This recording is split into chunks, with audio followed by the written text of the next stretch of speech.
বলি নাই, চটি বই থেকে বলি নাই, আপনার ঘরের তাফসীর উল্টান সেখানে পেয়ে যাবেন। একজন আল্লাহর ওলি যখন পাথর নিছে, ওই কুকুর সামনের দুইখানা পা আসমানের দিকে তুলে দিয়ে মোনাজাত করছে, মওলা আমার জবান নাই, কথা বলার শক্তি নাই, সেই জন্য বুঝাইতে পারছি না, একটু কথা বলার শক্তি দাও যেন আমি ওনাদের সাথে কথা বলতে পারি। মোনাজাত করতে দেরি, দোয়া কবুল হয়ে গেছে, কুকুরের জবান খুলে গেছে।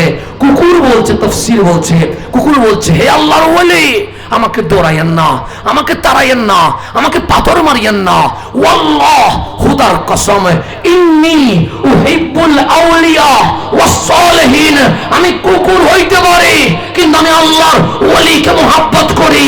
সুতরাং মুহাব্বতের কথা যখন বলছে, সাতজন ওলি বলছে মুহাব্বতের জিনিস দূরে রাখা যায় না, কাছে রাখতে হয়। কুকুরকেও সাথে নিলেন। সাতজন ওলি যখন গুহায় ভিতরে চলে গেছে, কুকুর বাহির থেকে বলছে, আপনারা ঘুমান, আমি দারোয়ান হিসেবে আছি, পাহারা দিব। আল্লাহ বলেন, ওই কুকুর সামনে দুখানা পা বিছিয়ে পিছনের দুখানা পা বাজ করে বসে আছে।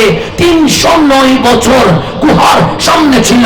কামলিওয়ালা রাসূল বলছে, জান্নাত বানাইছে মানুষের জন্য, কিন্তু আসহাবে কাহাফ যখন জান্নাতুল ফেরদৌসে চলে যাবে, কুকুরও তাদের সাথে জান্নাতে চলে যাবে। এখন বলেন, কুকুর কি নামাজ পড়েছে, রোজা রেখেছে, হজ করেছে, যাকাত দিয়েছে, দেয় নাই? না পাক পাক হয়ে গেছে, যার জন্য আমার মালিক জান্নাত বানায় নাই, জান্নাতে চলে গেছে। এখন বলেন, আসহাবে কাহাফের সান্নিধ্যে কুকুর থাকার কারণে কুকুর যদি জান্নাতি হয়ে যায়, বনি ইসরাইলের ওলি বেশি দামি না আমার নবীর জামানার ওলি বেশি দামি? কোন জামানার ওলি? নবীর জামানার ওলি। তা আসহাবে কাহাফের সাথে কুকুর লাগলে যদি জান্নাতি হয়ে যায়, আমার নবীর আব্দুল কাদের জিলানীর সাথে লাগলে আমাদের কি অবস্থা হবে? কথা ঠিক না? সেই জন্য আমাদের প্রয়োজন, আমাদের দরকার, আমাদের কর্তব্য হচ্ছে ওলির সান্নিধ্যে থাকা। কার সান্নিধ্যে? ওলির সান্নিধ্যে থাকলে রসুলের শানে বেয়াদবি হবে না। রসুলের শানে বেয়াদবি না হইলে আল্লাহর শানে বেয়াদবি হবে না। এই ফিতনার জামানায় আমরা ঠিক থাকার জন্য একটা জিনিস মুক্তির উপায়, সেটা হচ্ছে আউলিয়া কেরামের কদমে নিজের জীবন উৎসর্গ করতে পারা।